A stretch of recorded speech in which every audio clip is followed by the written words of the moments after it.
नमस्कार दोस्तों मेरे YouTube चैनल में आपका फिर से एक बार स्वागत है। दोस्तों आज हम बात करने वाले रोबोटिक्स के ऊपर। दोस्तों जैसे कि हमें पता है कि रोबोट्स हमारे लिए बहुत ज़्यादा इंपॉर्टेंट होते हैं। ह्यूमंस को कैसे मिमिक कर जाता है।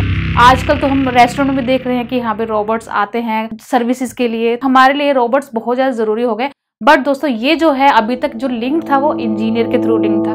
दोस्तों अभी क्या हो रहा है, एक रोबोटिक्स ने एक नया मोड़ ले लिया है जहाँ पे हम देख रहे हैं कि उसने बायोलॉजी को भी उसमें शामिल कर लिया है। और इसी तरह अब जो रोबोट्स बनने लगे हैं वो बायोलॉजिकल रोबोट्स बनने लगे हैं, जो कि हमारे इंटरनल बॉडी को देखने में, डायग्नोस करने में बहुत ज्यादा लाभदायक हो रहे हैं।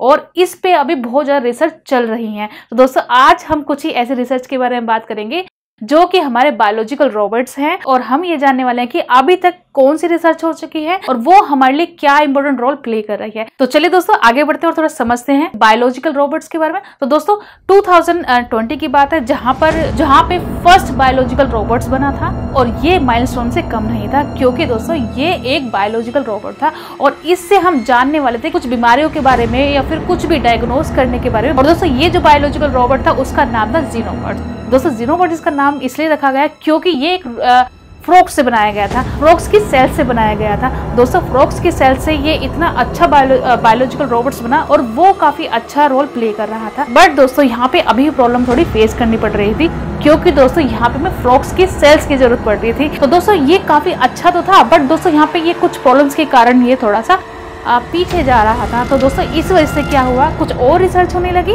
और फाइनली 2023 में एक और रोबोट बनाया गया। और दोस्तों ये जो रोबोट था वो एक ह्यूमन सेल से बनाया गया था। दोस्तों इससे अच्छी बात तो हो ही नहीं सकती है, क्योंकि दोस्तों यहाँ पे हमें फ्रॉक्स की जरूरत ही नहीं पड़ रही है। और दोस्तों अगर हम कंपैरिजन करें तो ये जो रोबोट बना था जिसका नाम है हमारा एंथ्रोपोड्स, ये बताया जा रहा है कि ये जीनोपॉड से भी ज्यादा अच्छा है, क्योंकि दोस्तों इसके कुछ इंपॉर्टेंट फीचर्स हैं, जैसे कि दोस्तों ये सेल्फ रेप्लिकेट कर जाता है और लार्ज स्केल प्रोडक्शन पे इसको काम में लाया जा सकता है। दोस्तों एक और खूबी इसके अंदर ये है कि दोस्तों ये हमारे ट्रैकिया सेल से बनाया गया है। और दोस्तों ट्रैकिया सेल्स जो होती हैं वो मूवमेंट में लाभकारक होती हैं, तो इसका ऑटोमेटिक फंक्शन होता है। और दोस्तों इसके लिए कुछ भी ऐसा मॉडिफिकेशन नहीं की गई है जिसकी वजह से हमें इन फ्यूचर कुछ दिक्कत आने वाली है, क्योंकि दोस्तों इसका ऑटोमेटिक ही फंक्शन होता है कि वो मूव कर जाए और या फिर सेल्फ रेप्लिकेट कर जाए। तो दोस्तों स्टडी तो ये भी बताती है कि अगर इसको किसी इंजर्ड सेल में डालते हैं तो वहां की जो सेल्स है वो खुद ही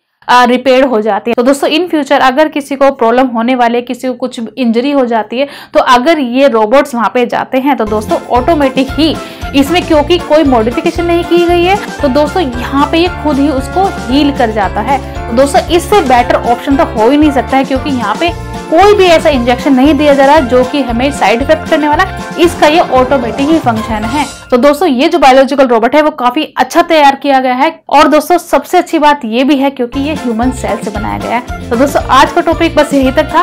आशा कर रही हूँ आपको सब कुछ समझ में आया होगा आपको, और आशा कर रही हूँ आपको ये जो न्यूज है अच्छी लगी हो, क्योंकि दोस्तों ये जो हमारा टॉपिक है वो हमारे बायोलॉजिकल रोबोट से है, और ये जो है और इस पे काम करना बहुत ही ज्यादा इंपॉर्टेंट है। तो चलिए दोस्तों वीडियो अच्छी लगी तो लाइक कर देना, अगर आप इस चैनल पे नए हैं तो प्लीज सब्सक्राइब भी कर देना।